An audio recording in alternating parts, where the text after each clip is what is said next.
Okay, good evening, everyone. If you could please take a seat, we'll get started.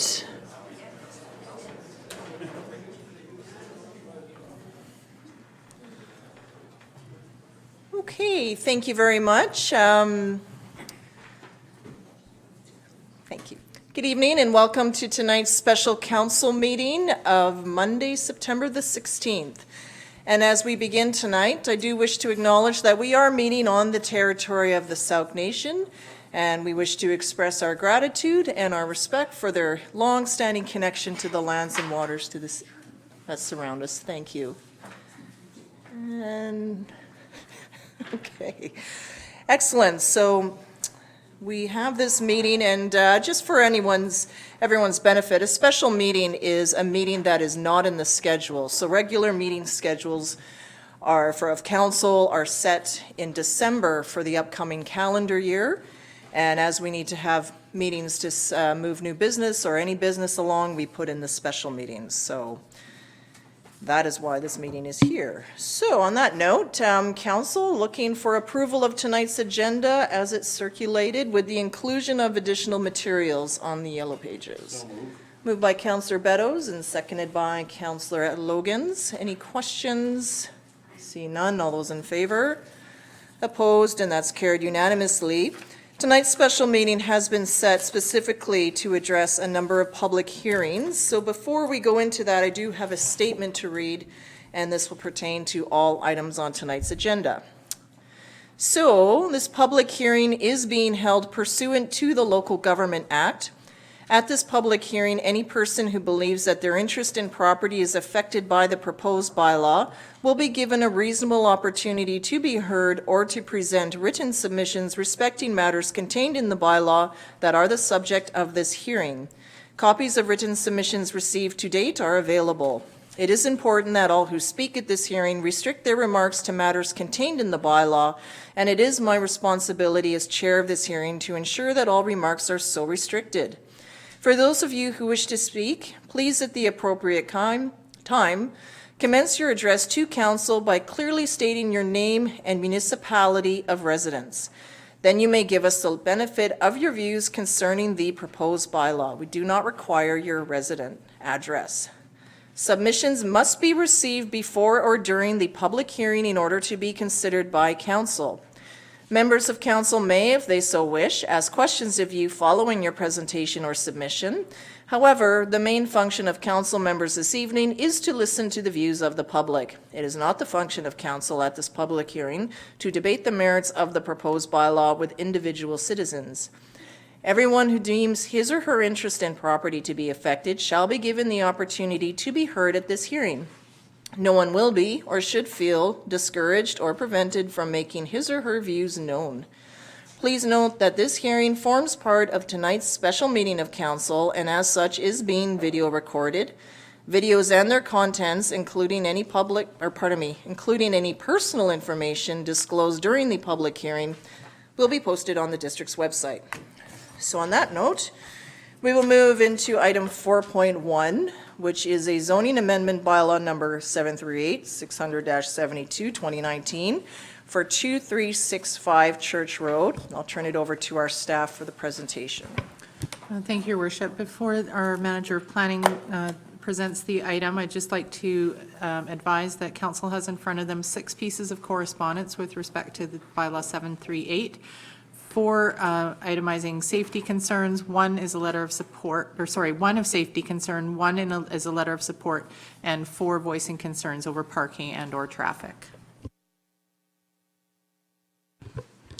Good evening, Your Worship, members of council. I will endeavor to make these presentations fairly brief and efficient for you tonight. This zoning bylaw amendment, let's wait for the presentation. Okay, this amendment's for the purposes of permitting a community care facility, otherwise known as a daycare, at 2365 Church Road.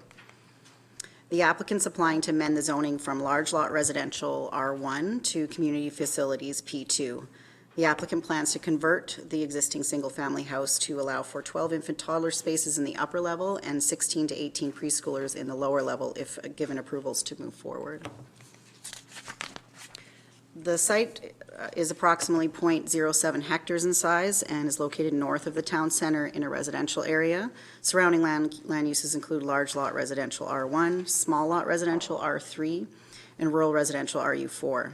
The subject property is within the community residential land use designation in the OCP, which allows for limited small-scale commercial development to serve the local neighborhood.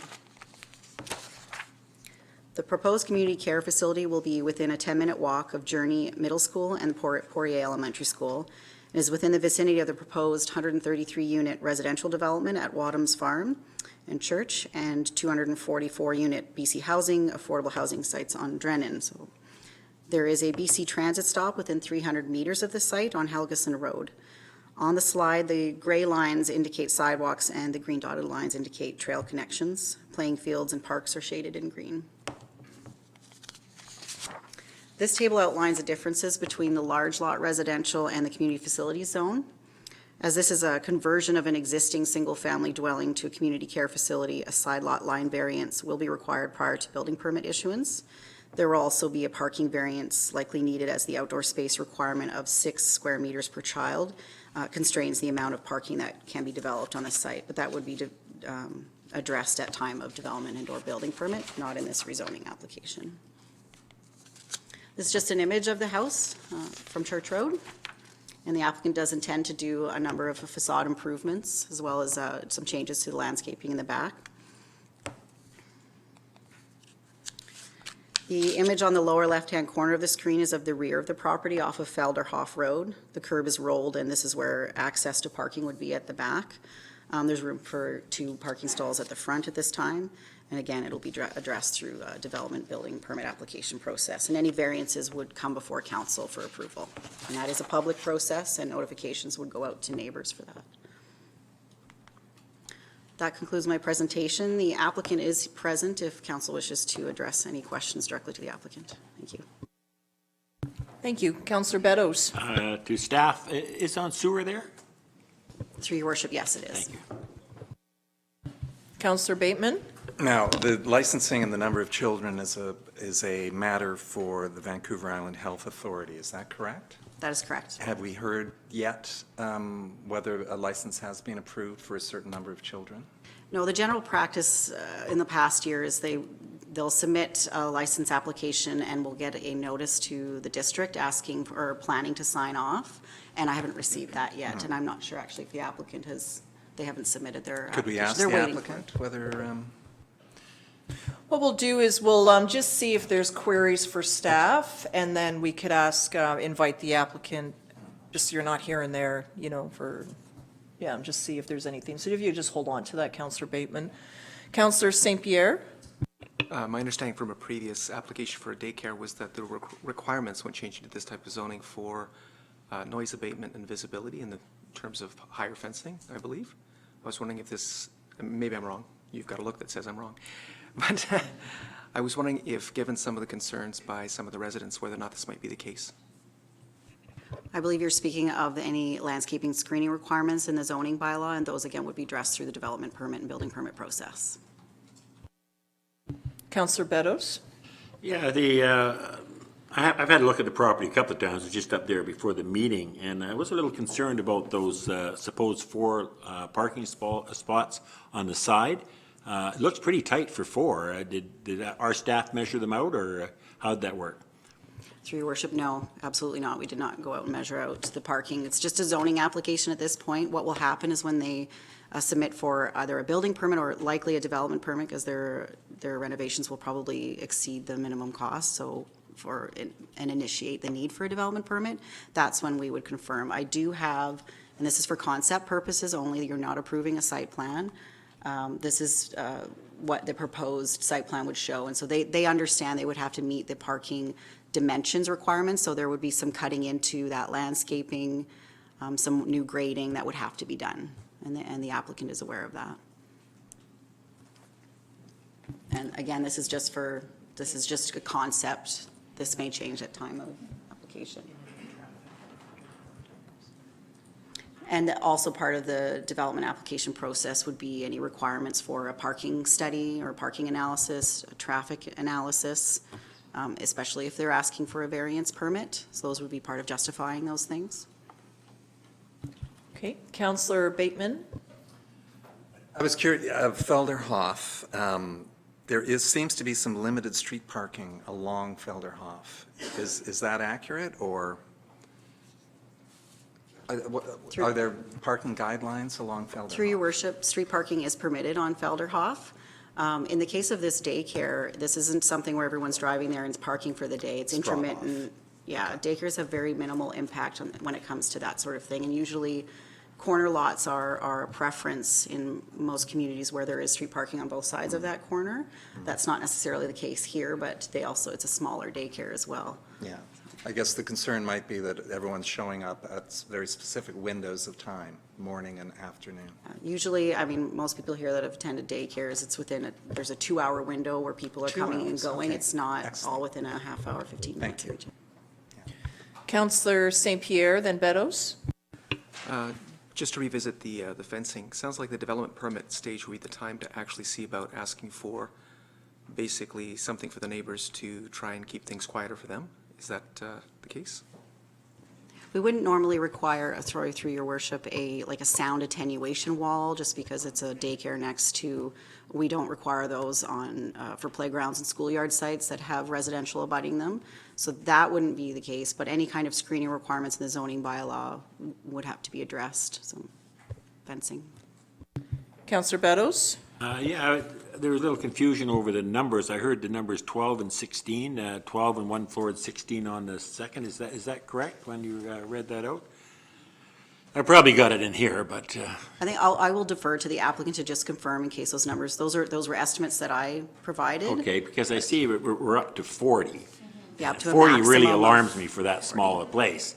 But if they're 12 and 16, and that would be dictated by, not us, that'd be by the health people for the daycare, correct? They tell you how many kids they can have. Yes, through your worship, the Vancouver Island Health Authority will look Yeah. at the space, and they're not only so many square meters per space for outdoor play area, but Yeah, also yeah. indoor, so they'll have to assess the size of the area to determine how many children they could have. Okay, thank you. Councillor Logans? Oh, It's all right. okay. Any further questions for staff before I'll have the applicant up to answer a few others? No? Okay, so if I could please have the applicant come forward, please. And then I'll go to Councillor Bateman for the question that you had. Thank you, and if you could just give us your name, please. Thank you. Press the button here. Yeah. My name is Mari, and I'll be the manager. So Councillor Bateman, your question? So have you in fact filed a VHA application, and do you Actually- have a certain number of children in mind? Yeah, actually, we have a certain number in mind. We didn't submit an application with the VHA yet because we have to wait for the rezoning. So if we get the rezoning, we can do the incorporation and start all the process. But until that time, we cannot start with the VHA. Yeah.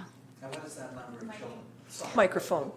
Yeah, what is that number of children you do So, have in mind? yeah, because we know the numbers that the VHA require, but we also, they also have different ways of, they would come and measure, and they would consider the fixed furniture and all that stuff, like bathrooms, kitchen, and all that stuff, they would take it out. So even if we say 12, they may say 10, right? They have different way of measurement, of measuring. Can I ask one more? With your microphone on. Yes, do you have an optimal number in mind for the space? Yeah, actually, the number would be 12 in the upper level and then 16 to 18 in the lower level. Okay, thank you. Yeah, sure. Councillor Beddoes? How many employees are you anticipate, if you got your 12 and 16, how many employees would you anticipate? So, yeah, this also depends on the ages. So if we get, let's say, 16, 3 to 5, and downstairs we will need ECE and assistant, or some people would do 2 ECEs and assistant, which means 3 people working downstairs and 3 people working upstairs. And the reason I asked that question, because you've only got 6 parking stalls and you've got 6 employees. Yeah. So that raises a concern for me. Yeah, but so many daycares don't just put 3 parking spots for their staff, right? Like, they would do the required parking, and especially like in Sooke, some people would just come by bike. I go to the daycare walking, where I work sometimes, so, yeah. Okay, so the question I have, just for clarity, is the 12 spots would be infant toddler, and that would be upstairs, and then downstairs would be 3 to 5 years. Yeah. So just some comments there is that, like infant toddlers are different than school-aged children. So Yeah. when you think of traffic impact and specific hours of before and after, when children have to be dropped off and then start school on time, is considerably different than infant and toddler when you don't have a school bell to get to. Speaking from experience, I'll drop my son off anywhere from between 6:30 till 11, depending on the day, and he's 3.5. So it just depends on every family. There's also in this neighborhood a significant number of families. Ideally, we had talked about locating childcare in neighborhoods where families can walk their child to school, like it's in the neighborhood, as opposed to driving all around Sooke looking for care. And then also locating employees in the neighborhood where they can walk or bike to the facility. So in my own experience, I have seen parents bike their children to work and then continue on to work in that way. So it varies, right? And of course, yes, commuters, it may be a bit different where they do have to drop off just to carry on, but that's just something to keep in mind. It would be nice, so with the development permitting process, is to consider a secure bike area so that your employees could lock their bike up safely and not have to worry of it being taken off the street. Anything that's on the street could easily walk away, but something more secure, if there's space, I think would be of benefit, and to encourage Yeah. that mode for employees. That's right. And even an option for parents that are choosing to bike or walk. So Yeah, just yeah. a thought there. That's a Any other questions for the applicant at this time? Councillor Logans? I just wanted to comment to say that just to clarify, the parking and traffic will be addressed at the development permit, and that the number of kids are addressed by VHA. So right now, our job is to determine if it's a good fit for the neighborhood. So that's what I'll be listening for tonight. Yeah. Thank you, Councillor Logans, and thank you, Ms. Murray. thank you. Okay. Seeing anything else from members of council, I'll turn this over to the public, please. If any members of the public have any comments or questions regarding this public hearing for the zoning amendment bylaw for 2365 Church Road, please. Yep, if you could please come up, sir, and we'll just need you to speak into the microphone, please.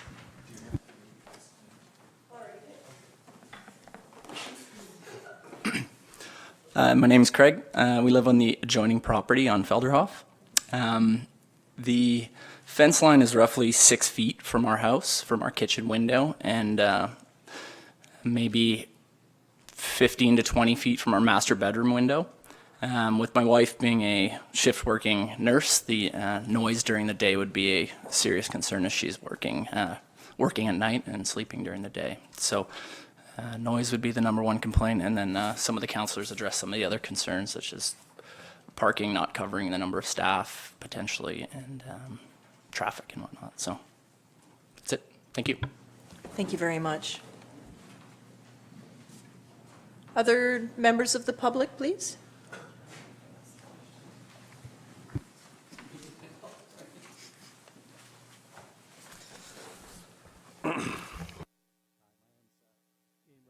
Sir, if you could just turn on the microphone, please, Mr. Roberts. Oh, let me see. There we go. Much better. So my name's Ian Roberts, just over the road from Craig, so just across from the property. And general point really is that the first concern when I heard about it was the number of children involved and hence the traffic. I generally object to it, which I should just briefly go into there, simply because I think once you start putting the sort of through traffic on the road on Felderhof, it changes the dynamic of that road quite considerably. I moved in at the start of the year, I think, as the property owners did as well, and took a look at that property. Primarily, I wanted to live there with our 2 kids because the majority of those houses also have young kids, and you'll see them playing in the street. So the street or the road is part of the playground, shall we say. It's where they go. So neighbours across the road, the kids run out and they're playing basketball. Others are moving across to come and visit my kids. Once we start putting through traffic on that road, I think the dynamic changes. At the moment, the cars that move up and down, let's say there's probably 40 properties there, so call it one a day, moving out, one okay, coming back in. Everybody driving those cars knows that the kids are there. They'll see them every day. So they're quite aware that there is a danger. I think as a parent who has dropped off at daycares before, in my situation, you tend to be on a rush because you're getting somewhere else. You tend to be having to get. So the priority is to get in and out as quickly as possible. Not always is that going to be the safest way to drive, but that's the reality. This particular property here on the corner, there is no parking that would be sufficient for that number of children or the staff. It just doesn't exist there.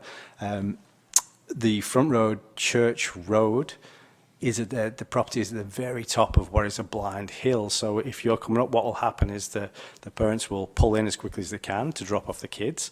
If you drive up either side of that road, you'll find as you approach the top, during which people are doing about 50 to 60 on average, you'll suddenly find a car parked there on one side or the other, and you'll have to move into the opposite side, into the opposite lane, which is obviously going to present a hazard. If you're parked on the other side, opposite the property on Church Road, and you're crossing your kids to the daycare, you've also just introduced a hazard because suddenly you've got vehicles travelling where they cannot see that there's somebody crossing with small children, so you can't move across quickly. And we've got an additional hazard there, which what that means for anyone with any sense is you'll park on Felderhof. So you're going to make the turn and you'll find a place to park, which what that means for us and the kind of local property owners there, or rather parents there, is we're putting a lot of cars up and down that street that do not know those kids are playing there.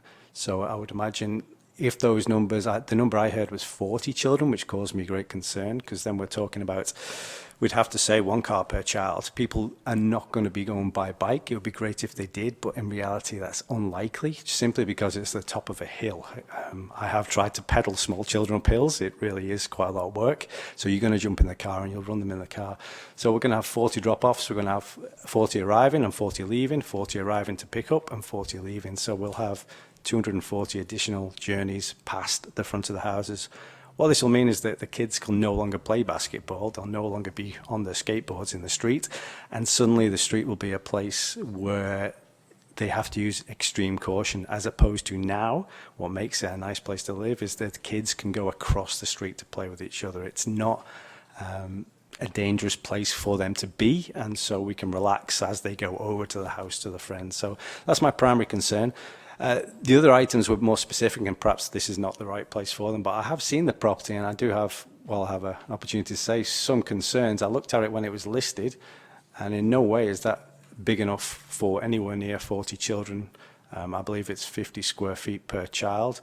I think it was listed at 1,700 square feet, so that's 300 less than would be required. Also, I don't think it was built to any single standard. It seemed to be a mobile or perhaps a manufactured home on a concrete pad, which was extended upwards and extended outwards. When I took a look at it, it was, let's say, a bad job in my mind, such that I walked away from it. The walls don't meet. The wiring was scary, to say the least. I think it's potentially a fire hazard, which is why I didn't continue when I was thinking of purchasing the place. And speaking of fire hazards, at the bottom, if I remember right, there's only 1 exit point, which we're now talking about putting 16 to 18 children in. There is 1 corner where you can exit to the garden, or possibly, and at the same corner, exits into the garage. So anything blocking or any fire there, you now have 16 to 18 children with no other way out that I can remember. That may have changed, but I have some So on concerns. those particular notes, like that would be a building permit matter. Absolutely, yeah. There Yeah. would have to be fire inspection, all of those things taken into mind, fire safety plan, health safety Mm-hmm. plan, all of those have to be posted. VHA does inspections regularly, so those details will all need to be met before any occupancy could be given. So Yeah, any thanks. Perhaps those the wrong like forum for that, absolutely, yeah. interior renovations Yeah. and all of that is, Yeah. it is another conversation I was surprised there. it was this way around, actually. It seemed a lot of effort to rezone and then see if it's possible, but I guess that's how it is. Yeah, that's the process. You okay. have to know, like, will Yeah. this fit Yeah. in this particular zone? If it doesn't, then the rest of it doesn't matter. If it does, then there's a process Mm-hmm. through Island Health and then through our own building department to start Sure, resolving I'm those. quite sure there is a need for additional daycare of that, I'm sure. And I think it is a great idea to have that local so people can. But I think more appropriate in terms of size would be the at-home daycare of up to 8 children. I think a number of those is much less of an impact to the neighbourhood and hence a benefit to the neighbourhood than one very large scheme or one large daycare with 40. So I would personally rather see 3 or 4 spread throughout that zone than one in one place. I think that would work a lot better. Thanks for the time. Thank you very much. Other speakers tonight?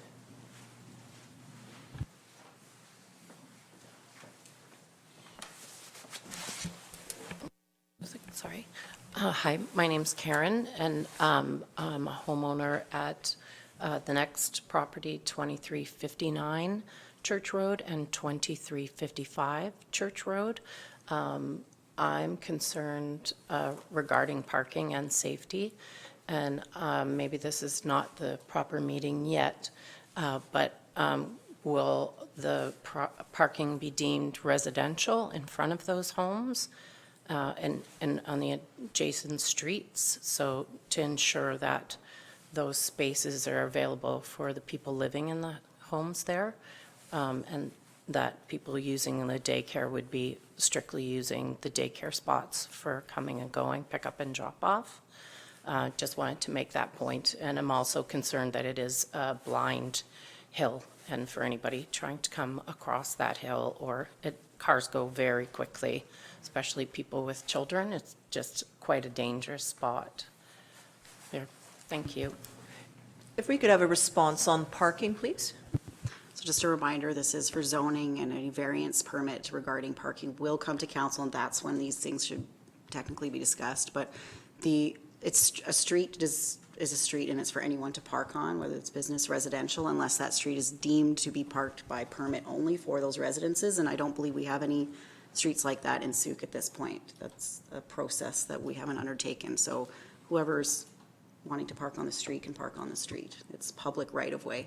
The suggestion around the safety issue around the crest of the hill, for pedestrians, cyclists, crossing at a crest of a hill is an added bonus. It makes them more visible for vehicle traffic. There are ways to mitigate some of these concerns, which we will include in any kind of report to council around a variance permit. For example, if there's concerns around visibility, if cars are parked too close to the curb, with the help of our fire chief, we can mark that as fire lane only, no parking within a painted area of the curb. There could be traffic calming measures on Felderhof put in. There could be a sign put up that says children at play within proximity of the daycare. All of these concerns can be easily mitigated. Thanks. Other members of the public tonight?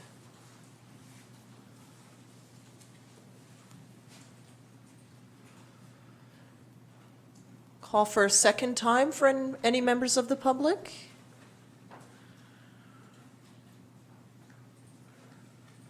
Third and final time for anyone? I do have one outstanding question for the applicant, and that is, do you have a sense of what your hours of operation might be? If you could please come up again, Ms. Marie?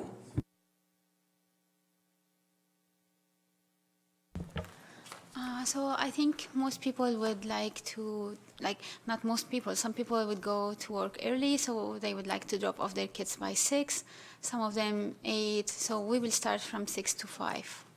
Yeah, because some people go to work early, right? Yeah. Okay, thank you very much.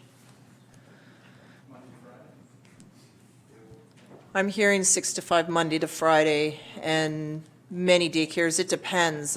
Statutory holidays might have Christmas closures, summertime closures, and then if parents are late, there's usually a system where you need to make a contact within an hour and so forth. If you're held up, there's rules in terms, you can't just leave your child for hours in the evening when there's a pickup at a certain time. Okay, thank you very much for members of the public. So turning this back to council, were there any outstanding queries towards our staff? Seeing none, so there is a recommendation from staff tonight. And is there a PowerPoint for that recommendation so people can see, our residents can see?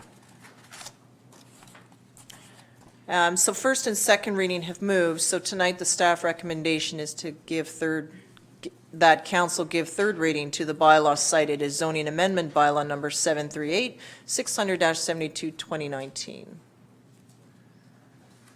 So over to members of council. Is anyone comfortable moving third reading? Councillor Logans? I do struggle a little bit with this one because I am comfortable moving it to third reading in a sense. I think there are a So lot. before you speak to it, we need I'll someone. move third. Okay, I'll second the motion to get a discussion. Yeah. so it's moved by Councillor Logans for discussion and seconded by Councillor Beddoes so that we can discuss it on the floor. So over to Councillor Logans, please. Thank you. Yeah, I'm interested to hear what the rest of council thinks. I would be comfortable moving forward and determining what the traffic study would look like, what the parking spaces would look like. And I'm really curious to see what VHA would say because I don't think they would put 40 children there. It doesn't seem feasible, but I don't know the answer. And in terms of fit with the neighborhood, I think it would be a great place for it despite the one neighbor, unfortunately, who has the wife who is a shift worker. That is that one is kind of the piece that doesn't sit well with me, to be honest. And I'm interested in hearing what the rest of council thinks. Councillor Beddoes? Yeah, I have a lot of problems with it as well, and it seems like I hate to say it, an ass-backward method, but I guess it's what we deal with, is I'm concerned about the parking. I'm concerned about the numbers of children. Again, same with Councillor Logan, is I'm not so sure VIA would give permission for that many kids and with that few parking spots and the number of toilets that they have to have. But I am comfortable enough to move it forward and see what comes out of the variances and things like that. But I would need to see something more before I would feel 100% comfortable. No way 40 kids, just absolutely no way that would fit in there in my mind. And I have a lot of doubt about 12 and 16. 8 and 8 would be fine with me, but that's not my choice. That's not for me to decide. Yeah, I worry that this, I love the idea of a daycare in that neighborhood. I mean, there's a lot of housing around there that could probably use the daycare. My concern is that the building that is presented doesn't strike me as being the right building for this daycare, but I'm willing to let staff have a go at it and see what they come up with. So I have some big misgivings about this. Thank you. Councillor St. Pierre? I wish that we actually had a number of smaller daycares that were presenting themselves, but that's not actually what's happening here. We have one larger daycare. In this particular case, I think that given the process, we have to follow through the process to see exactly how many people we're going to have in the daycare and exactly what the parking situation is going to be like and what will be permitted. At this point, it's really whether or not we go ahead, and I think that our community desperately needs those daycare spaces, needs the jobs, needs the pedestrian access, needs a lot of what this represents. I simply hope that the rest of the process will actually solve some of the issues that seem to be presenting themselves. I do recall a previous situation where I mentioned that good fences and good parking are both needed. I would suggest that in this particular case, it doesn't seem like noise mitigation or abatement is part of the responsibility of the district or any of the other authorities, but it might just be neighborly to make sure that your neighbors don't have to, or can actually get to sleep at night, or sleep in the day, as the case may be. And I would suggest that as something to think about. Councillor Bateman? Yeah, I agree that this, moving it to third reading is a good idea, so I'll agree with you all on that. I think already the applicant has invested at least $2,600. I think, what is this? Tonight is $1,200, and the zoning application process is $1,400. Is that right? Yeah. So, and I also, character references for the applicant, I've heard from a number of people.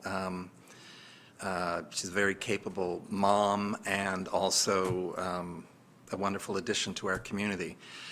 I guess there are major issues, traffic impacts, how busy is that road? Again, how many children will VIHA allow? Again, as the mayor said, I've never had children, so the whole distinction between infants and toddlers and 3 to 5-year-olds kind of, well, yeah. And yet I completely empathize with that neighbor who is faced with having a school, effectively a schoolyard in their backyard. So complicated, but I like process, as we'll see with another public hearing tonight. It's all about process, so let's take it to the next step. Councillor McMath, any comments? Okay. So for myself, I do agree with council that it is a lot of traffic on that road, and it's a lot of kids in the space. It's important that our young children get outside and get fresh air and exercise as often as possible. And then, of course, when they're out, they are going to be loud because they're young children. So there's some ways to consider some form of screening for the neighbor. I think that is a good neighbor policy to do, like any sort of buffer at all is possible.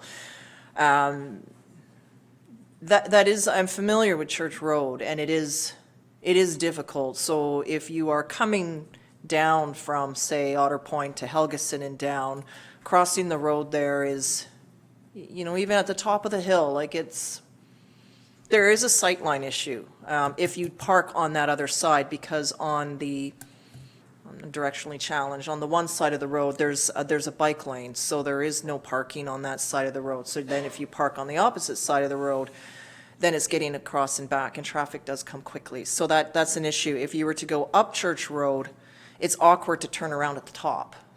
So that's something where there has to be some way for parents to pull in and pull out easily. And then if the parking is used for staff, then of course they're going to be on the street, either in that bike line at the top of the hill or on the other side, and then if you have to go down Church, it's an awkward turnaround at Felderhof. There's not a lot of space there, I don't think. So depending on what you're driving, it can be tough to maneuver when everyone is coming out of Felderhof. So I think those are all things that our staff need to work with the applicant on.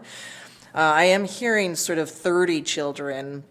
We heard 12 and then maybe 18, and then it depends on the licensing. So if they reduce, let's say they go with 18, it's the ratio. It depends on the age of the children. So then that's going to depend on how many employees. So that's a VHA question that needs to be organized.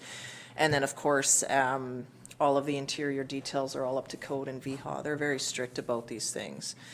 So I'm comfortable moving it along, but I think there's just some things to bear in mind. The parking is an issue, the pullout is an issue, the noise for the neighborhood, and then to have it fit in properly. So, any other comments from councillors at this time? Okay, so I've read it out. It's been moved and seconded. I'll call the question then. All those in favor of third? Opposed? And that's carried unanimously. Okay, thank you, staff. So we'll move on to our next item tonight, and that is an official community plan bylaw, item 4.2, and this is our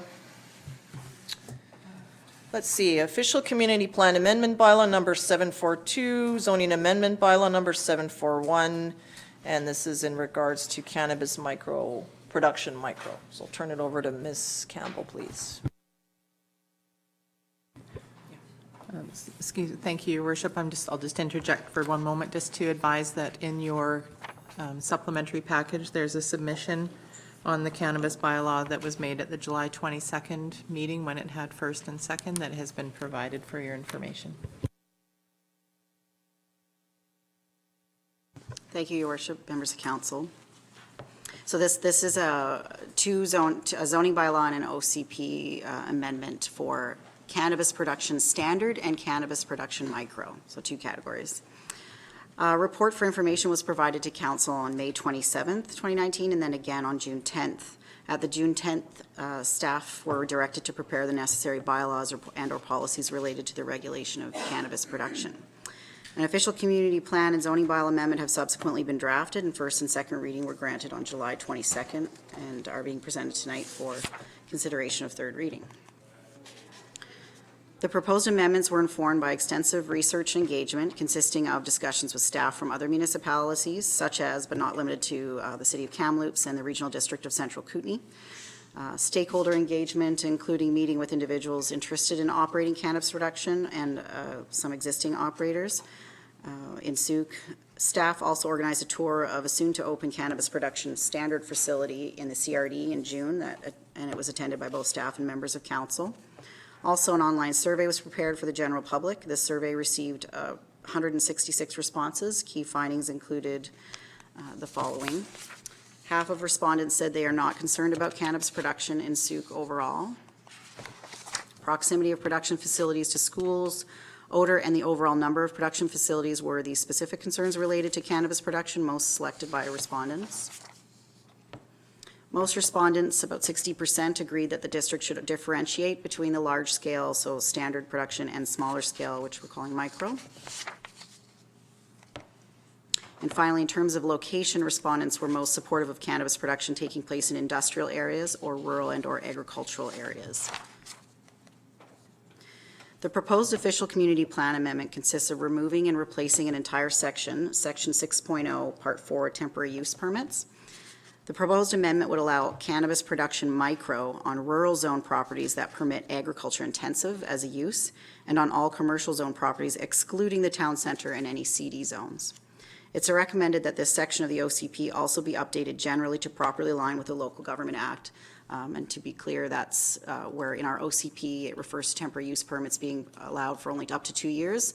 And that's a reflection of what the Local Government Act used to say about temporary use permits that now has been revised and allows it for up to 3 years. So that's a housekeeping amendment in the OCP. The proposed zoning bylaw amendment consists of the creation of two definitions, new definitions for cannabis production micro and cannabis production standard, exclusion of those uses from the definition of agriculture, the addition of cannabis production micro to temporary use permit section, as per the OCP amendment, the exclusion of cannabis production from home-based business regulations, the addition of cannabis production specific use regulations section, and the addition of cannabis production micro and cannabis production standard as permitted uses in the industrial zones noted on the screen above. So the M1, M2, and M3. The proposed specific use regulations for cannabis production as part of the zoning bylaw amendment include 400 square meter maximum gross floor area for cannabis production micro, a minimum 30-meter setback from all lot lines to all buildings and structures in rural zones, a 15-meter minimum setback from all lot lines to all buildings and structures in commercial zones, and the requirement that all cannabis production micro in commercial zones take place inside of buildings and structures. The maximum size for micro production being proposed is based on consultations with stakeholders in the cannabis industry, and it was determined through those discussions that 400 square meters would be the approximate size required for the permitted canopy space and any other necessary rooms like office, bathrooms, and such. Since council granted first and second reading to the proposed bylaws, staff did receive comments from one industry representative concerned with the proposed maximum GFA for micro production. They felt that 600 square meters might be more appropriate. As of April 2019, only one company in Canada held a micro production license and 120 companies had applied. The proposed Sooke bylaws are pioneering in the sense that they're an attempt to get ahead of demand, and therefore some of the proposed regulations have no comparison.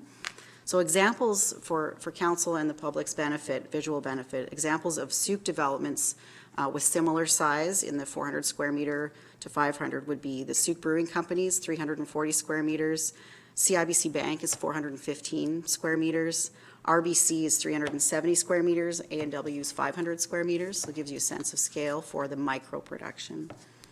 The 30-meter setback is based on a requirement for intensive agricultural buildings and structures, and therefore seemed reasonable to apply to those in rural zones for cannabis. So in the instance where a temporary use permit was applied for cannabis production micro in a rural area, it would be a 30-meter setback. And in many of our rural zones, you can have agricultural intensive uses are permitted by right, and they have quite a heavy impact, and because of that impact, there is a 30-meter setback required, so we felt it appropriate to apply that requirement to any temporary use permit applications in those areas. The 15-meter setback in commercial zones is proposed because commercial properties are generally smaller on average and would not accommodate a building or structure with a 30-meter setback. 15 meters seems a reasonable compromise. The reason cannabis production is proposed to be inside buildings only in commercial areas is because they're smaller lots again, and in an area that's non-agriculture in nature, and therefore indoor facilities fits the context more appropriately and are less impactful as a result. There are 3 alternatives to the regulation of cannabis production to consider, one of which is the status quo, and they're all detailed in your report. So I won't go through that. That concludes my presentation, so if council has any further questions. Okay, so I have a few questions. There's been some concern that maybe if this is in regards to the temporary use, in that if it's temporary use and with all of the Health Canada regulations that are in place, that may deter investment, because if you're building a building that has to be to spec to meet Health Canada guidelines, you're looking at a significant, could be upwards of $1 million with the fencing, security and the like, and that this may be seen as too rigorous. Good question, through your worship. So yes, at this time, the federal government is saying for anyone applying for microproduction licenses, they, in order to deal with the inundation of so many license applications, they've sort of drawn a line and said, you must have your facility built and everything ready, otherwise we don't have the resources to even look at you. Mm-hmm. So that's how they've determined to triage those applications, because this is a new regulation, this is new law that's passed. I don't anticipate that will always be the case. So from staff's perspective, in helping Sooke be slightly more on the competitive edge, knowing there's a heavy interest in Sooke for micro specifically, this was what we thought would be the most appropriate approach to allowing micro in something not just industrial. So industrial is by right, if approved by council, it will be permitted, micro and standard, in all the industrial lands. So they would still have that opportunity. And then they could, if there wasn't an industrial parcel available, they could buy a parcel and go through a rezoning process to make it industrial if it fits the context of the area and the OCP and whatnot.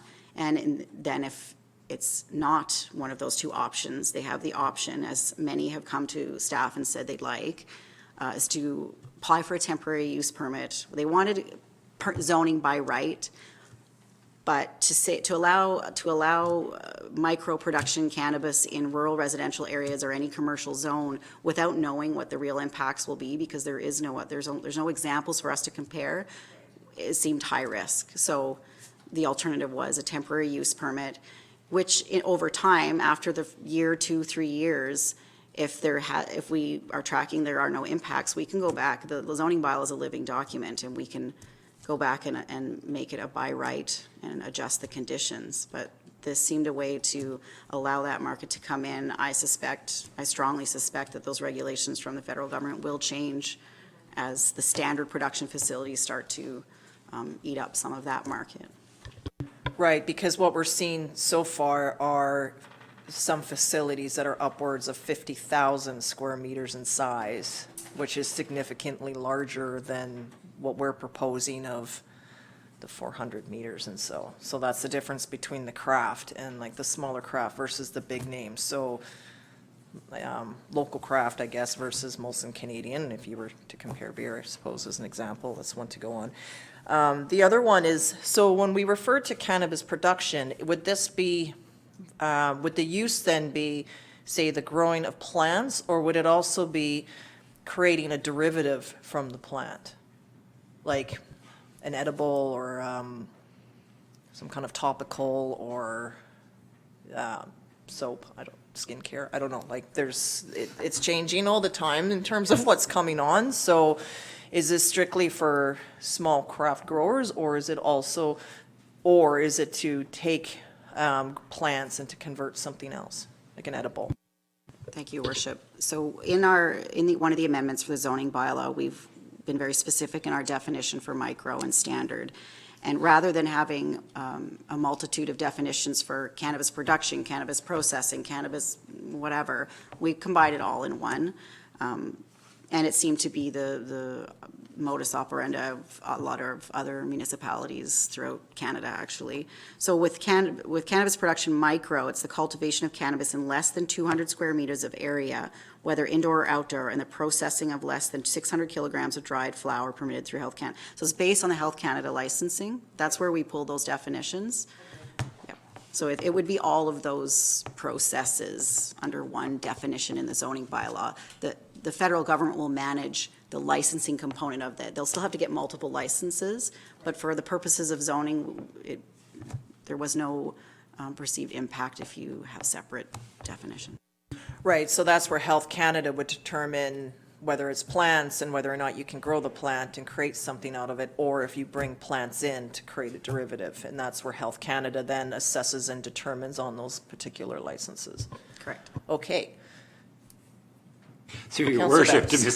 Ms. Campbell, you made a statement that you've talked to some people that would be interested in this temporary use permit, which strikes me as a little odd, because if someone's going to invest $1 million into a building and you might only get 3-5 years out of it, it's a pretty big risk, but they're willing to accept that risk?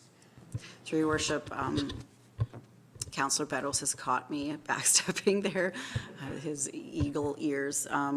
No, I thought I had caught myself. No, we spoke to a number of industry representatives and people interested in the craft micro production facilities, and they were concerned about the temporary use component. Okay.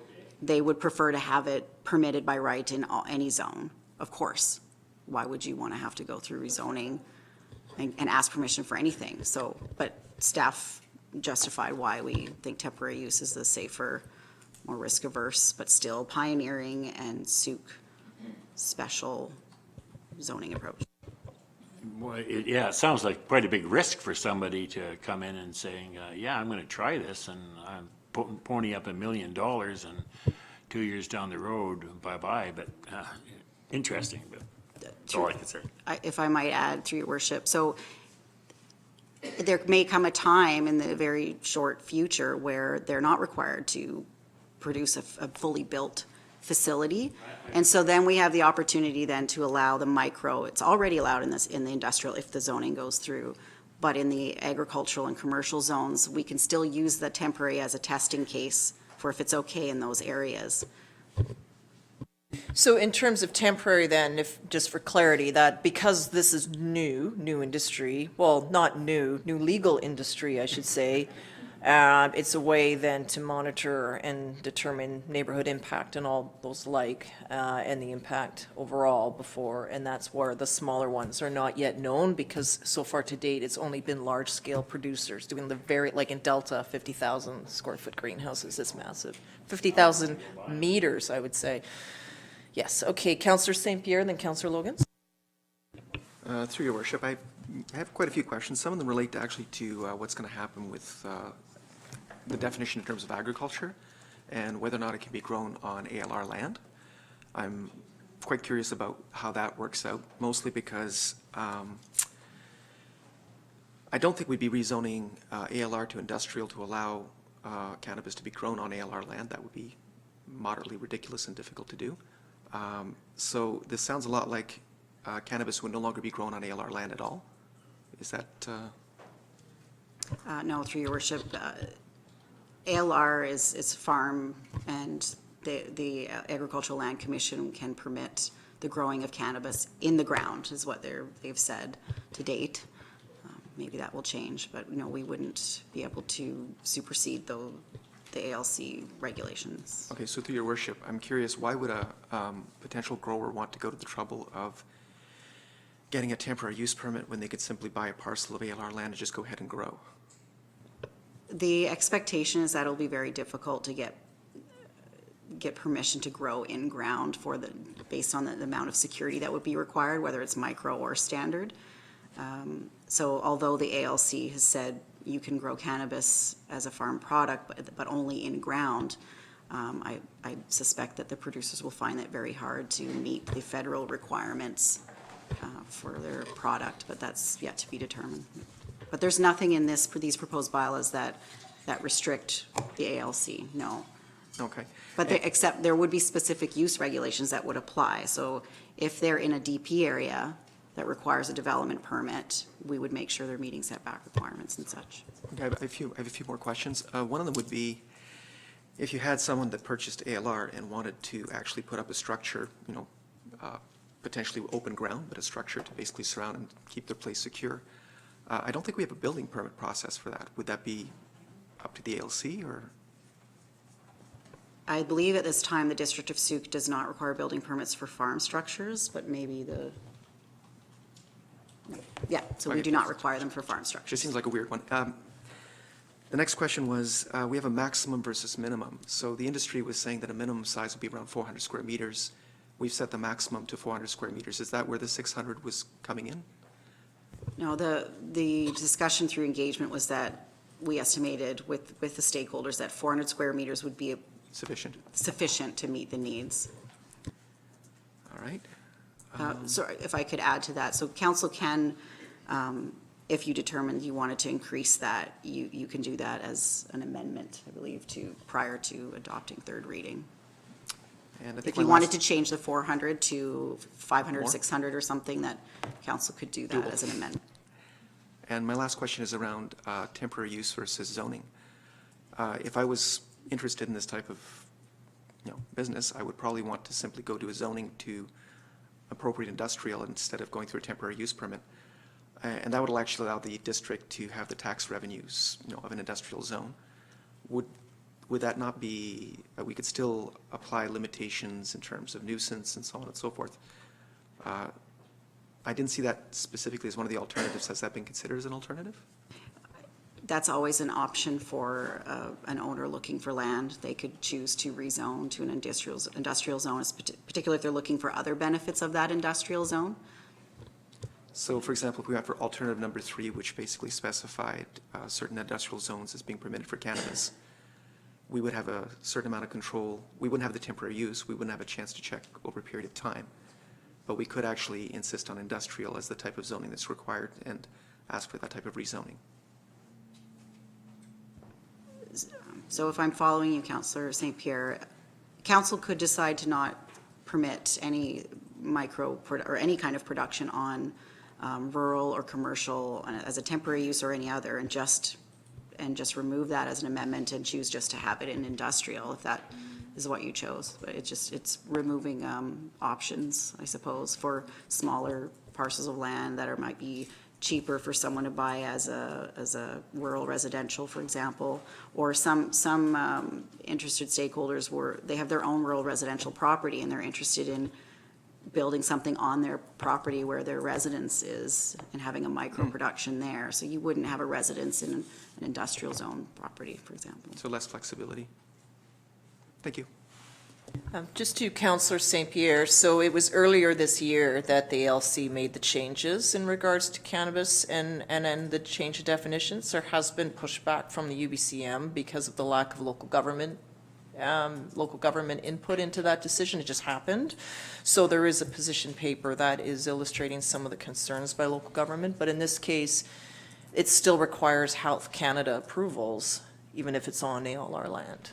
So that process, and then in terms of the building, and it couldn't just come up on its own, and while it's on ALR, we don't touch that. In order to get that particular license to grow, it still has to meet Health Canada approvals for that to happen, but it just has made so that has happened there.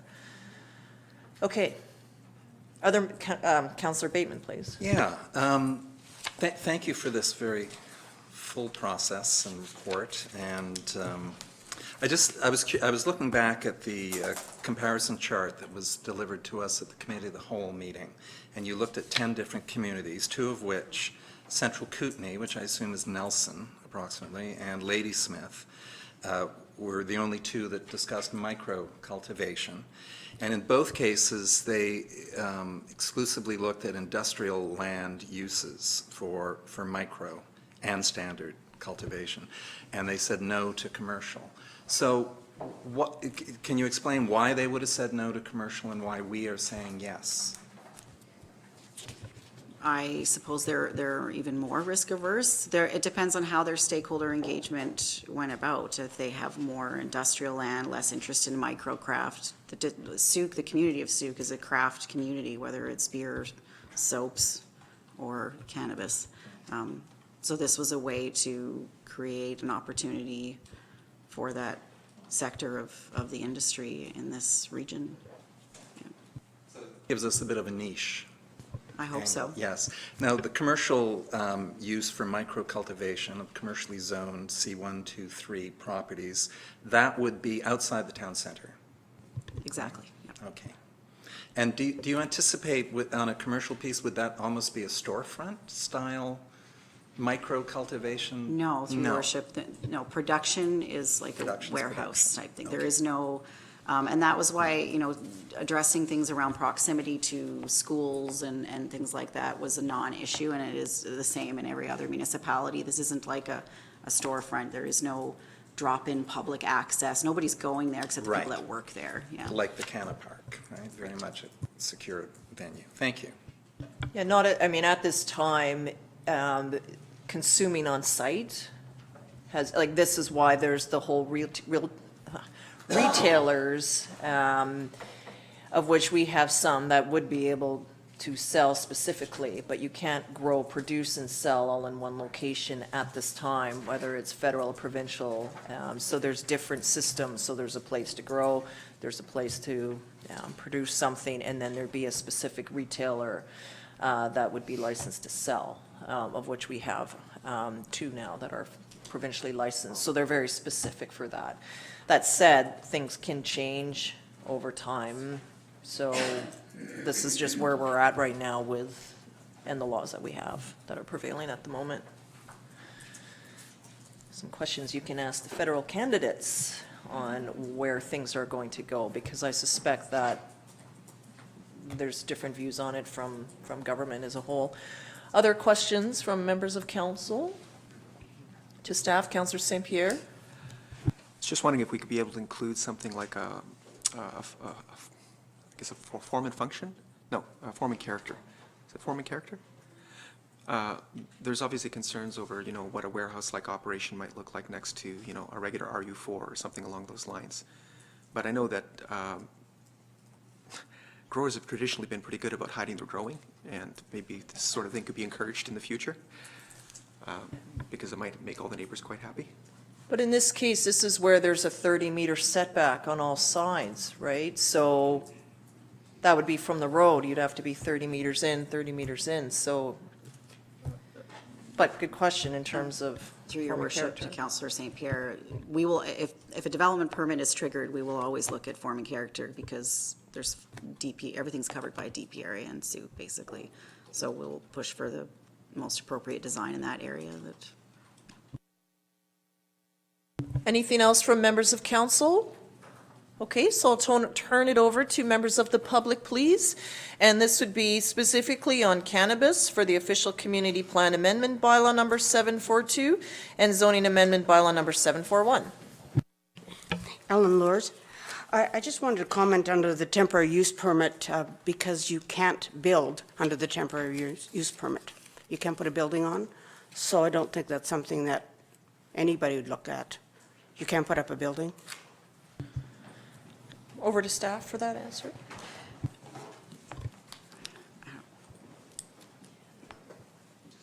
She makes a good point. There is a way to address that when a temporary use permit comes in. Because these would be, so for example, right now, temporary use permits are being used for existing permanent structures like cannabis retail throughout Victoria and the region, and people are doing additions, and they're treating it as this is a pilot to test the use, and if the building's built in a way that it could convert to office or something like that. But that's something that can be discussed at the next phase. A temporary use permit was to come in. So that's where you would see, I'll use the castle as a retail example, existing building, but then to receive a final approval, had to do significant renovations to meet the standards. Correct. That's what I understand too. Temporary use permit doesn't allow that. So that would limit, and I like the staff report saying industrial. And I would encourage council to lobby the ALC as well to, augmentation is fine for growing the cannabis, but set it at a percentage, 30% or something like that, but not to take over all of the agricultural land, the ALR land for cannabis use. And of course, it needs a building, which also has to be approved by the ALC as well. And there's a limit now, especially with the amount of lot coverage on ALR land. Yeah, so the LR, it has to be grown in soil, so it'd be like a green, I'm Correct. guessing a greenhouse with a, that Correct. structure. Yes, and also. Soil-based greenhouse is the answer. And also under the intensive agriculture with the setbacks, it also limits the size of property that you could be building on. As I've said before, to do intensive agriculture on our property, it takes about 100 square feet in the center because of the setbacks. So there's a size restriction there as well. Thank you. Thank you, Ms. Lurs. Other members of the public?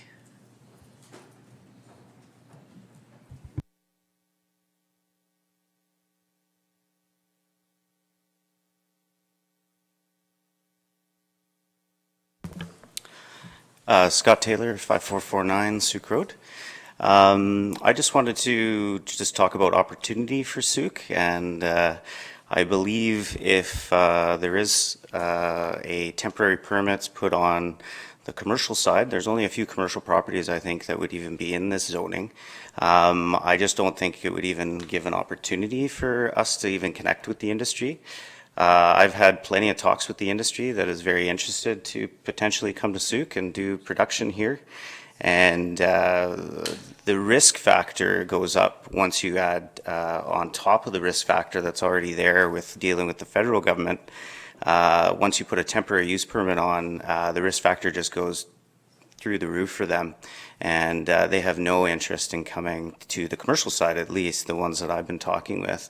And that kind of snowballs into all the other effects. And I do believe that the federal government will be loosening its sort of reins on some of the rules and regulations. And sort of our idea around the production side is to really get tourism involved with production. So sort of what you would see at, Vancouver Island Brewery, or what we have here in Sooke Brewery, where there is a bit of a show there for people to actually get involved with that process. And yes, it's not there yet, but, we've already seen a great change just on the retail end from what happened in October and the restrictions that were there to what, we're starting to deal with now. So I do believe in, a few years from now, there definitely could be a connection with tourism as well, with production. And that's kind of the route that the smaller micro groups that I've been talking with are interested in doing. And that then produces new production that is Sooke grown products. And again, we may not be able to do that simply next year, but in the near future, I do believe that we'll be able to use some of our craft growers here to produce some of our craft edibles, and that on an international market, I think is quite an opportunity for Sooke to be part of. And then if you also look at just the production side of the jobs that are created through production, some of these jobs just over in Vancouver are anywhere from $22 to $35 an hour jobs when you get into management. And there is an educational component that I obviously have a very high interest in as well. And I've got an amazing Red Seal chef that is itching to sort of get involved in that process. So for us, it would be a major limitation if we had a temporary use permit put on the C4 zoning that we have. No, I appreciate your point, Mr. Taylor. I think part of it is there's still a process that is out of our hands with the federal government. Absolutely. So only now, like edibles are not yet available legally. They are anticipating such to be in stores by Christmas, but it would be specifically only those with cannabis retail licenses. Absolutely. They seem to be, the province is speeding up efficiency there, but since legalization occurred October last year, it took until July for our 2 retailers to actually receive their actual license. So there's still a process. I think what I'm hearing from staff here is a way for us to begin that process, and then as things shift and change with the federal government, then we would have the opportunity to shift accordingly as well. Yeah, But even absolutely. right now, with Health Canada, you can't, I can't just go in and tour a cannabis production Nope, no, facility. definitely It's not. just it's a no-go. Absolutely. And then if you were to purchase, then that would have to be consumed in one of the locations that VHA would permit you to consume. Yeah. So absolutely. you're ahead of the curve a bit, so I Absolutely, totally appreciate the vision. I think it's just there's regulations outside of us that need to catch up, and then, but it depends on where the federal government goes with it. Yeah, and for instance, we have a municipal license now that has been approved for us to get our retail side, and right now you can't actually have production and retail No. connected at all. So it's definitely the future that's coming down the road, but and it could be many years from now. But I definitely know that if you just look at what's happened through the liquor board process and some of the craft brewery business models that are there, that I think they'll be easily able to transfer those over in a few years once they sort of get a handle on some of the bylaws that are already enforced now, so. Yeah. Yeah, Absolutely. great, thank you. Okay, other members of the public tonight? We'll call for a second time for any members of the public. And a third and final time. Okay, seeing none, close off the public hearing there, and we will revert back to the staff recommendation here. The first part there is that council give third reading to the bylaw cited as official community plan amendment bylaw number 742, 400-13, 2019. Councillor Logans. And just to confirm, that is for the recommended option and not the alternatives, right? Clarity from staff, that's for Councillor Logans. This is the recommended option, not an alternative option? Yes. Yes. So moved. So moved by Councillor Logan, seconded by Councillor McMath. Questions on the motion on third? Councillor St. Pierre? I just don't see enough support at this point from the business community that might want to make use of a temporary use permit for us to actually put this through. I think it represents a fair amount of staff time to actually process a temporary use application. It represents time for council to actually go through the application. And if the industry isn't interested in the applications in the first place, I kind of wonder why we're actually actively pursuing the temporary use as an option. It seems to me that with an OCP review coming up, we could be looking at RU4 having an additional potential usage as an M1 industrial, where you could actually do cannabis production on a craft level, on a micro level. We're moving in that direction at this point anyway. I just don't know if there's a strong benefit to actually allowing this. I don't know if it'll get used. It seems to me that if I was personally looking at $1 million of investment at a minimum, I would probably want to take a shot at rezoning to something that would actually just make it okay. And I wouldn't have to go through I wouldn't then have to put up a building and wonder what's going to happen to my profit margins. I would just go for rezoning. Councillor Logans? I believe you can through this process. If I'm correct, the application's considered in rural residential and commercial zones. So there is option for both. I guess what I'm asking is the purpose to actually waste council's time and staff time with the temporary use? which may simply not allow structures depending on what happens. Because that's still kind of nebulous. Just don't think they would do it.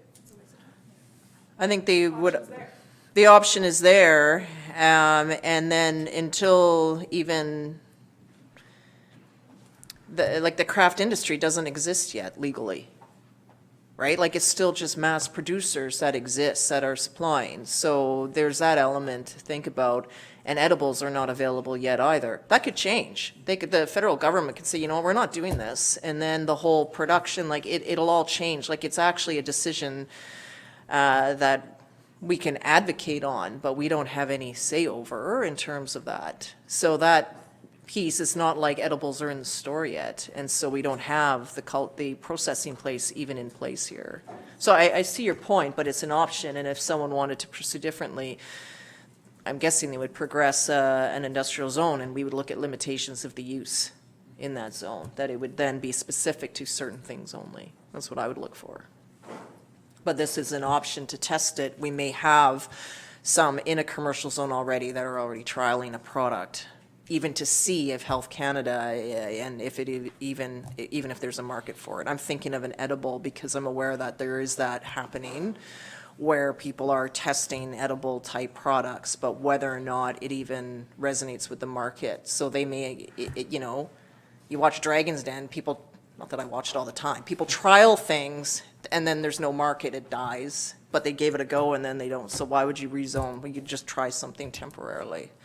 So I think you could look at it that way as well. Councillor Beddoes? Through your worship to Ms. Gamble.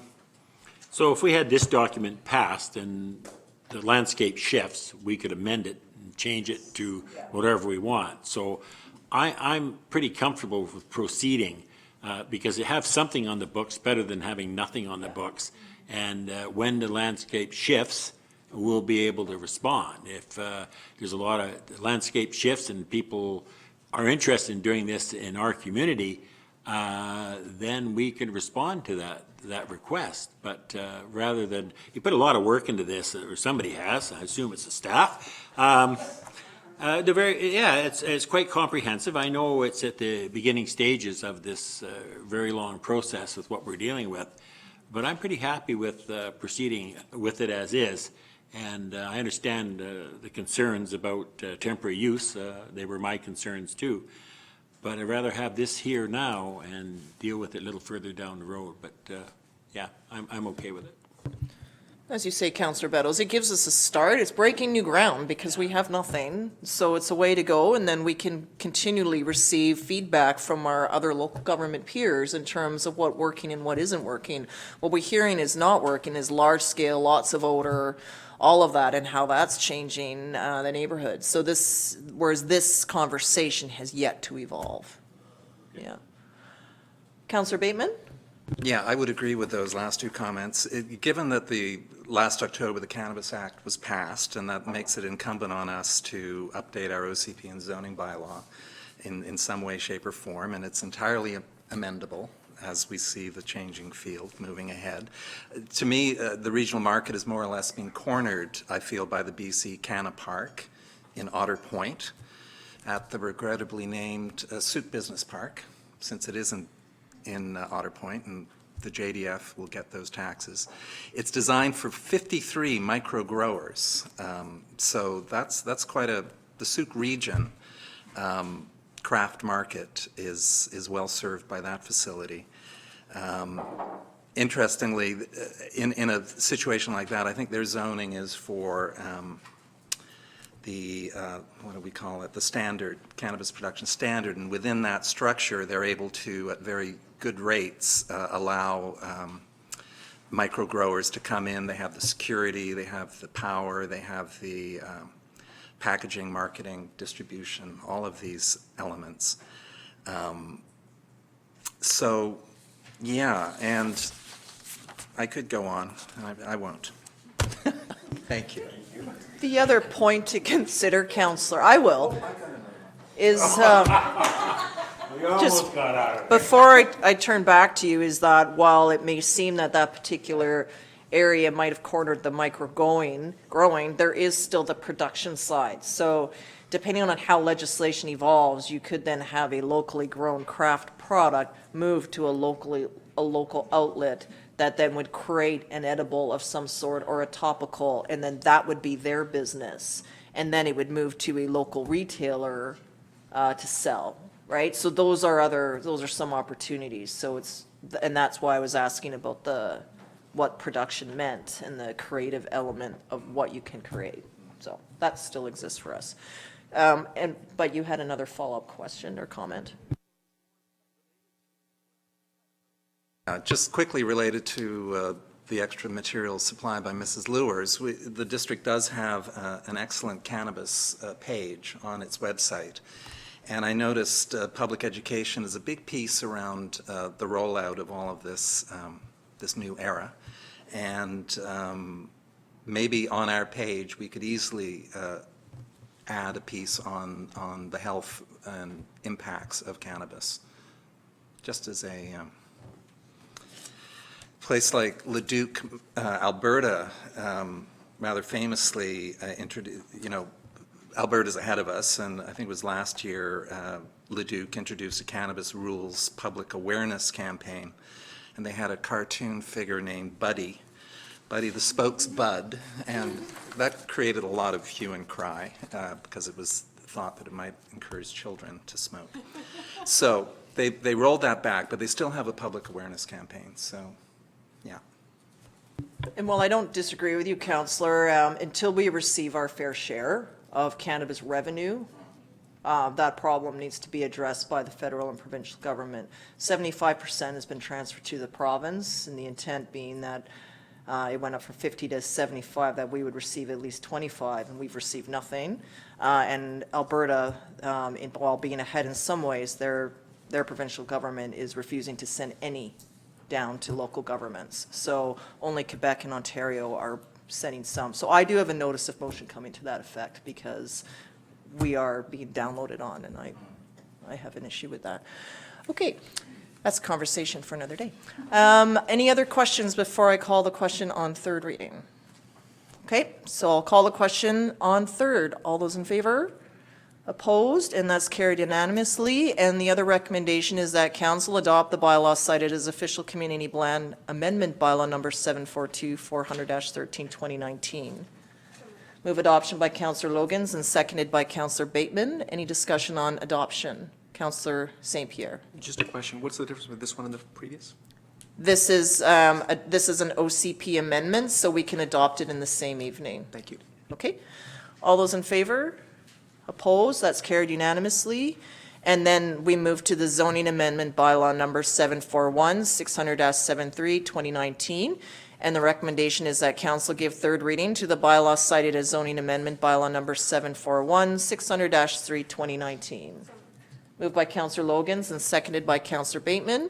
Any discussion on third of the zoning amendment? Seeing none, all those in favor? Opposed? And that's carried unanimously. And then we can also do adoption tonight. So then that is that council adopt the bylaw cited as zoning amendment bylaw number 741, 600-3, 73, 2019. Move adoption by Councillor Logan, seconded by Councillor St. Pierre. Any discussion? Seeing none, all those in favor? Opposed? It's carried unanimously. Okay. So that moves us to item PH3, and this is a temporary use application for 5336 Sooke Road. Turn this to staff, please. Sorry, I'm hearing some movement from councillors. We're just going to take a brief health break of a few minutes, please.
Okay, so we're going to get back into our meeting. Thank you, everyone, for your patience. Councillors? All right. Okay, so over to staff, please, for 5336 Sooke Road. Thank you. Sorry, I'll just interject before Ms. Campbell starts and just advise that council's in receipt of one piece of correspondence from the CRD, which council has a copy in front of them in the supplementary package.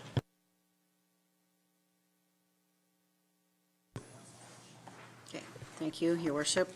Members of council, the application before you is for a temporary use permit for the site marked on the screen by called out by the red star at 5536 Sooke Road. The subject site slightly less than 1 hectare in size and is located on the north side of Sooke Road in the Casinos neighborhood of Sooke. It's flanked by Iam Creek Regional Park to the west and also across the street. Small-scale agricultural RU3 to the east and west, and abuts the Galloping Goose Trail on the northern property boundary. Across the street is also the Shell gas station, Sooke Oceanside Brewery, and Daniels Market, which are all zoned neighborhood commercial C1. A BC Transit stop is located at the frontage of the subject property, which was newly upgraded by MOTI in 2018. The property itself is zoned small-scale agriculture, RU3, which does not permit commercial or industrial uses. It is therefore necessary for the applicant to submit a temporary use permit. The applicant, Sean Drivers, has applied for a temporary use permit for the maximum time frame to accommodate an existing vehicle equipment repair shop and machine shop, auto body paint shop, accessory storage yard, and accessory retail sales. The applicant is also requesting the addition of a new use vehicle sales.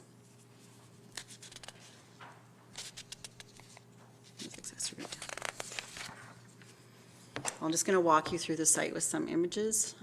So I've called out where the uses are generally located on the site, and you'll see the green is just the general 30-meter setback from Iam Creek.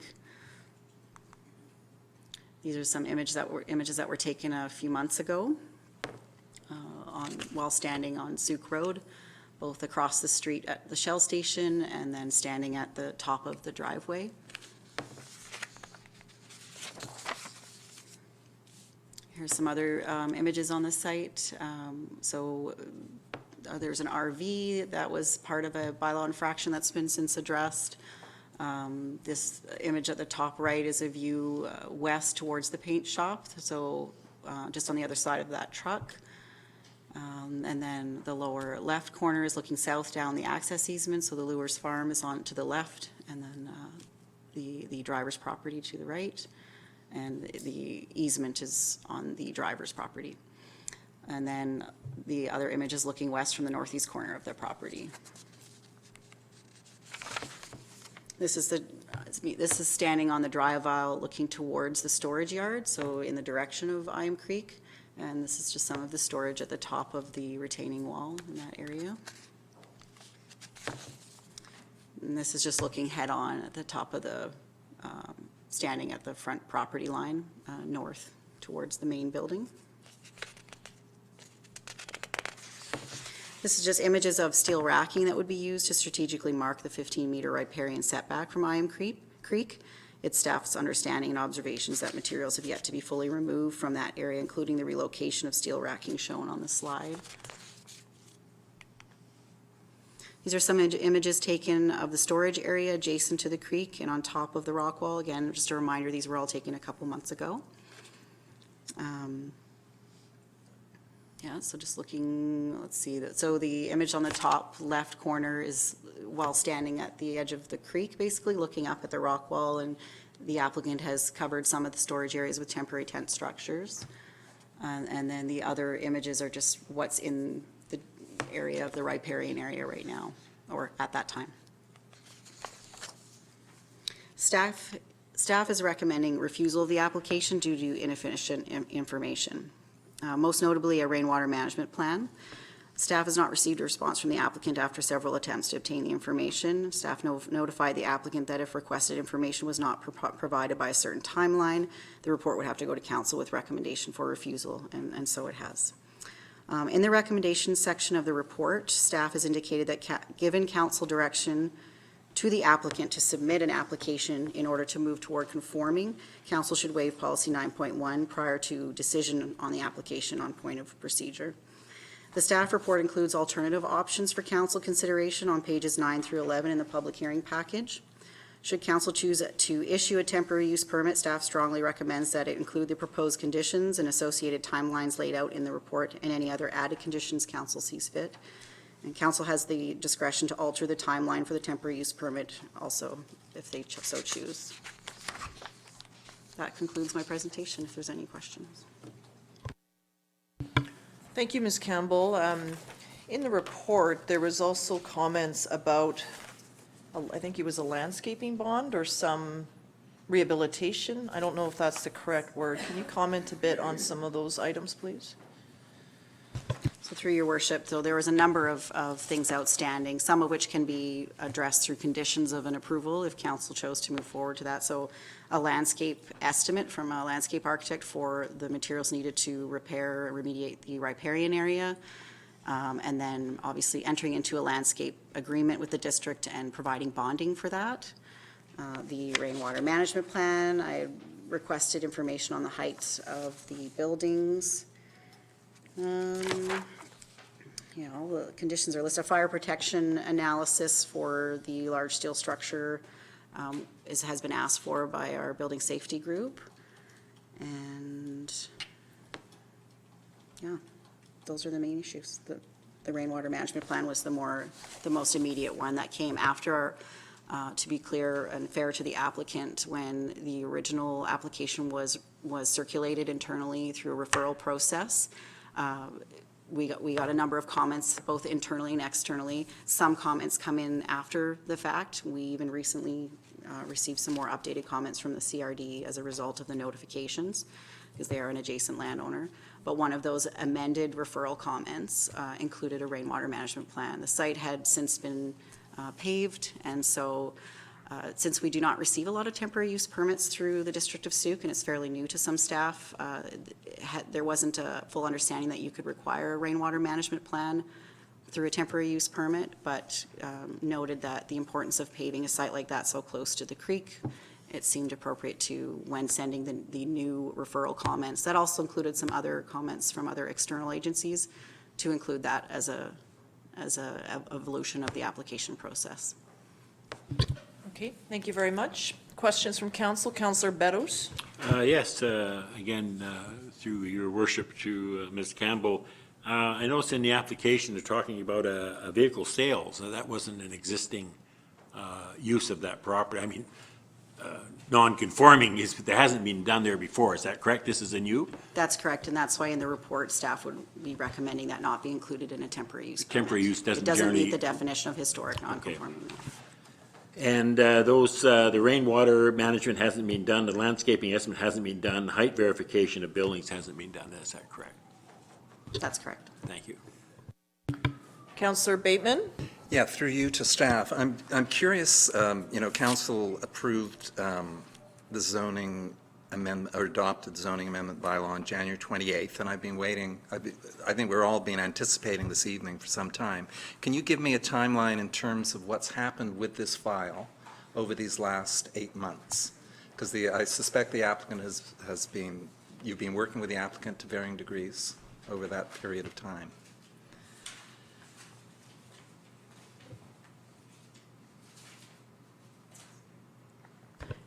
Yes, so a number of things occur. So the referral process takes some time, and we added some changes to that those referrals, so not to the fault of the applicant, but through further review.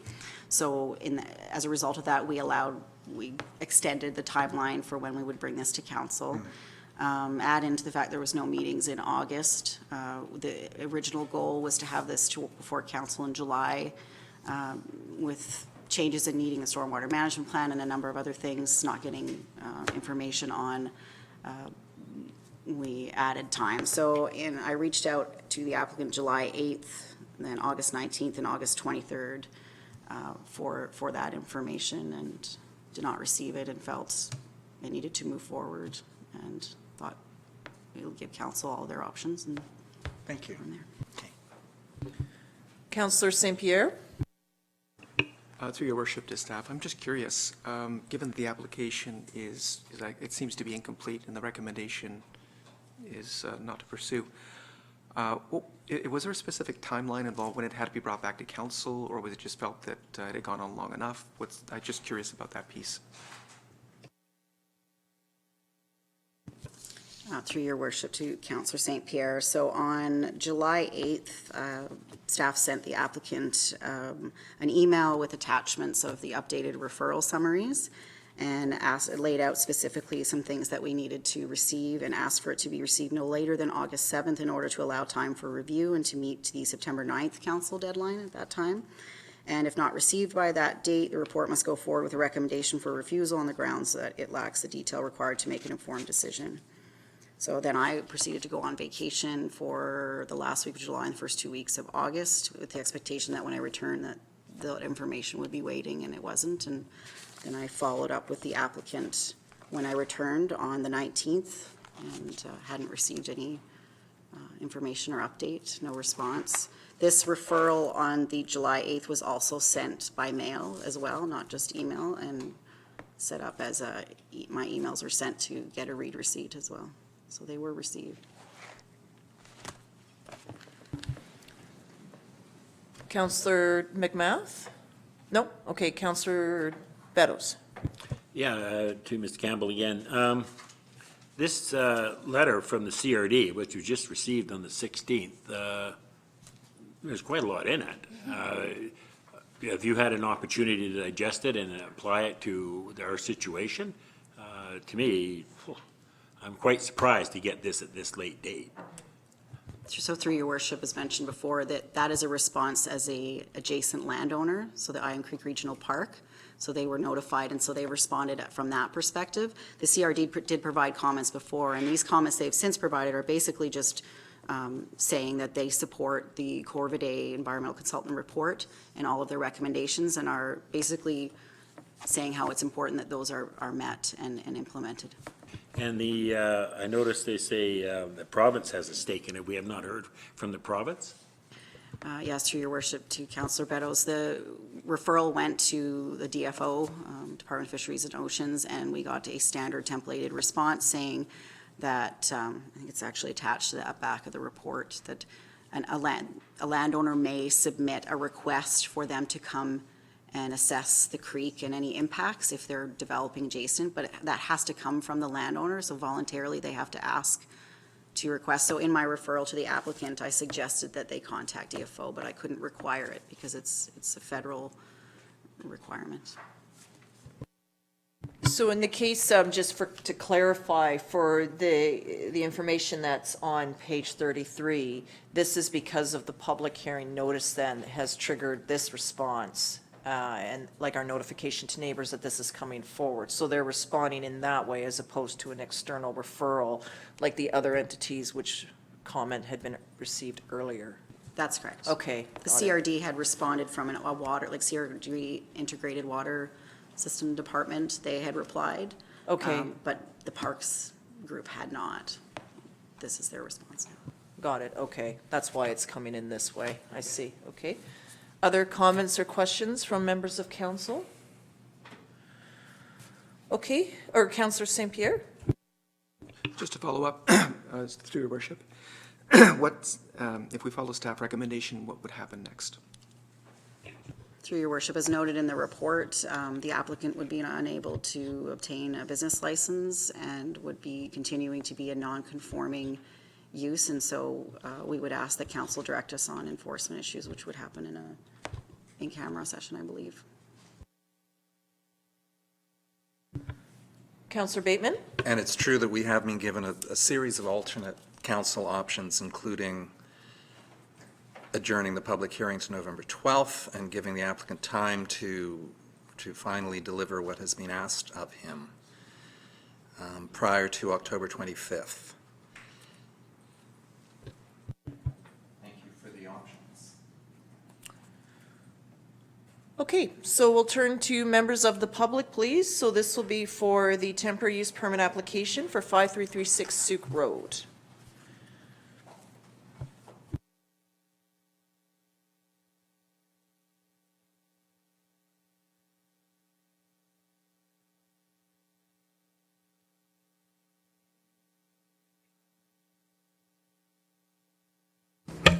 Ellen Lures, 5526 Sooke Road, and thank you to the staff for such a good report. I just wanted to say that some of the uses in here are not historic, pre-2010, i.e. the auto body paint shop, no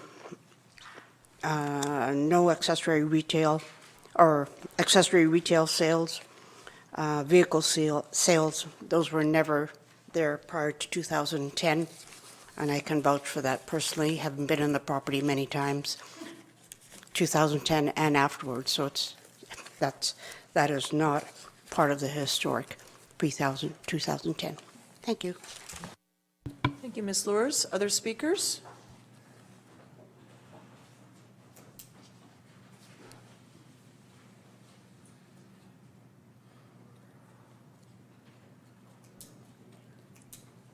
Call for a second time if there's any speakers.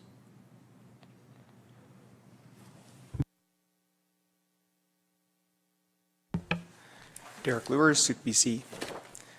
Thank you, Mayor and Council, for hearing us once again. I kind of want to endorse this report from staff for once. It almost feels like I kind of had my hand in writing it as opposed to battling for the last few years. I have a few questions and comments, and then I have some photos to show in a PowerPoint. I would like some clarity from staff for the benefit of council and media. Once and for all, in plain language, has this business ever been legal on this property? Can I just get a yes or no answer to that question? I'll turn that to staff. We, through your worship to council and to Mr. Lures, we have established from the beginning this has not been approved either under any District of Sooke zoning bylaw or previous bylaw with the CRD. Okay, so I'm comfortable with that. It's never been a legal business. Thank you. I have a question of the fire department, if I may. They conducted an inspection in June of 2019. There was some deficiencies noted. I want to know if there's been a follow-up re-inspection prior to tonight's public hearing to confirm full compliance with fire code in the main building. Thank you. Through your worship to the resident, the follow-up required items from our inspection would be able to be done through confirmation through a phone call. The specific reference to the actual main building is likely why you see the recommendation in this report with the building safety department looking at an engineering kind of requirement. This type of analysis would end up looking at what the actual building could be imposed on under fire load. So this would be any sort of exposed beams and protection of actual beams and the actual deflection of heat if there was actual fire in the actual main kind of structure there. They likely identified the building department that structure requires a little more analysis because it's a building that's built with fire-resistant material. Thank you to staff, but I still don't think I got an answer to that question. I just wanted to know if the re-inspection has been done or it hasn't been done, or there's been a follow-up. Through your worship, I'd have to follow up with the fire inspector if the actual compliance with the minor items that were in the report were done. Okay. I haven't heard that they haven't been done or follow-up needs to be done as far as the schedule. And while the fire chief is still sitting there, and I kind of wish the building department had been here this evening because there's been a lot of discussion around the main building through this whole process.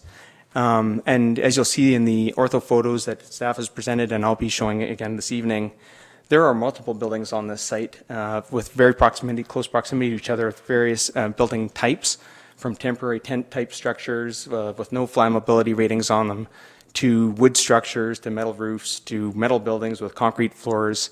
And I would like to know if the building department has actually done a spatial separation and fire separation requirements between the different uses from the auto body shop to the machine shop to the different uses that are occurring within the spaces and proximity of those buildings. One of of the responses I thought was that there was requests that, I just can't find it between the two devices, that there was some sort of a fire report that would have been requested. I just can't find what page that is on. Would Your that Worship, perhaps answer that?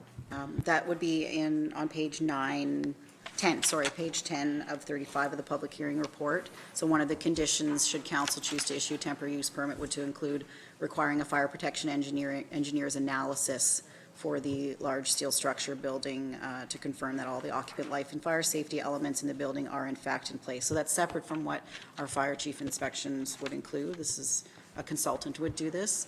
And I think what Mr. Lures may be suggesting is that, have we been requiring that for the other buildings? And the answer is no, we have not, and certainly council could add that condition. Yeah, and that's a great concern to me because the building code is administered by the building department, the fire code is administered by the fire department, and this process should trigger at least, I think, the fire code inspections and perhaps building code where we can have inspections of the other structures because we don't want fire spread from building to building, and we need to know the impacts and safety in other structures as well. On the referral process, I noticed that there was an admittance of, or I think there was an admittance, any mention of the natural gas pipeline, the main feed that goes down the Galloping Goose Trail, and any potential impacts that a catastrophic, if that was to happen, explosion or event in this industrial use should occur, on what that might impact the use of that high-pressure main that's going behind that property. Has there been any referrals to the gas company on that?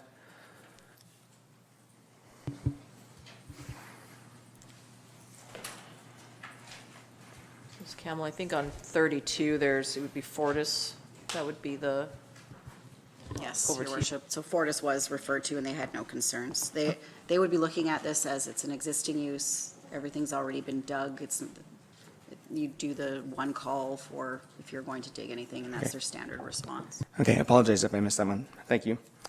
In the previous public hearing conversation, when we touched on cannabis and through staff had talked about the heavy uses related to cannabis production and the 30-meter setbacks to lot lines of residential lot lines on all sides, to the lot line, not to buildings.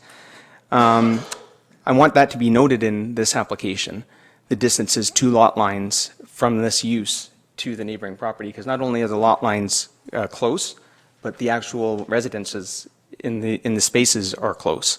So I want that to be hopefully something council considers in their deliberations tonight. In my view, the notice of public hearing is not completely accurate. As was stated prior to me, these uses that have occurred on this property that are suggested in the public hearing are not accurate of what has actually been happening historically. As someone who's been there through the entire process, I think it's on the onus of the owner. Unfortunately, the owner hasn't been getting permits for any of the processes that have happened thus far. So it's going to be difficult for the owner to prove the uses that have been continuous since prior 2010. However, we do have some historical documents that I've got presented in this slideshow.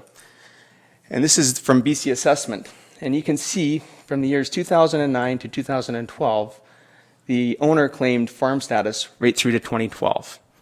In 2013, for reasons that BC Assessment's unable to confirm with me, and only the owner will know the answer to this question, it came out of the farm assessment and went into rural residential. In 2013, it got assigned to a, what's the main button? So there's 2012, when it was farm and residential. In 2013, it went to residential completely. In 2014, it got assigned a light industrial on the portion of the property that was used for that purposes. And I believe we've heard the applicant sit in these chambers and say that, somewhat to this story, that he appealed that light industrial and then he was given business other, which is commercial. Again, that was only on the portion of the property that BC Assessment deemed being used for those purposes. So the problem that the applicant faces, and I think council faces, is it's hard to say that you have historic uses as a commercial industrial operation prior to 2010, at the same time telling BC Assessment he was a farm up until 2012, 2013. I don't think you can have your cake and eat it too. It's going to be one or the other. if the applicant is insistent that the commercial uses and industrial uses existed prior to 2010, I'm pretty sure BC Assessment is going to want to know about that. As some photographic evidence of historic uses, these photos are taken from Google. They have a timeline where you can go back under the street view. I know this picture is difficult to see, but I can provide the originals if needed. On that sign, you'll just see that sign is just for the welding business as itself. 2011, that's what the property looked like. The sign is up there. It's just for the welding business. 2012, the trees were still there. There's no sign on the building, and the sign on the side of the roads is still for the welding business. 2018 is the next view that's available, and the sign is still there, although it's moved back a little bit towards the back on the middle of the easement, or that driveway there. And now it says, and it said between the years of 2012 and 2018, KMS Tools is available here and air gas supplies. So it's my contention that those uses also did not exist prior to 2010 and would not be part of this temporary use application.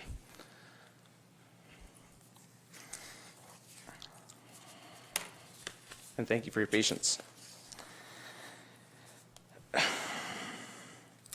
I do have issues. I've talked to staff about the site plan that was submitted.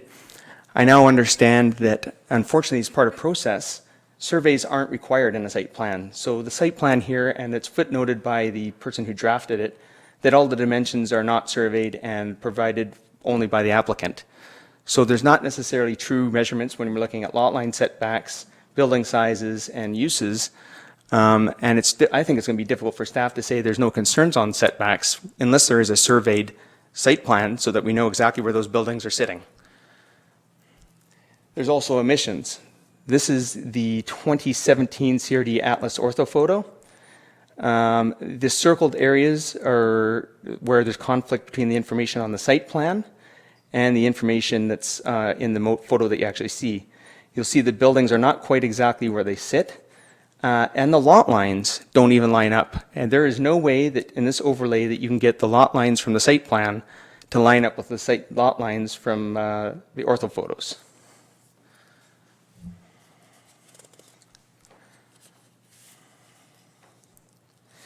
The staff report mentions bylaw compliance, but this information is 4 months old.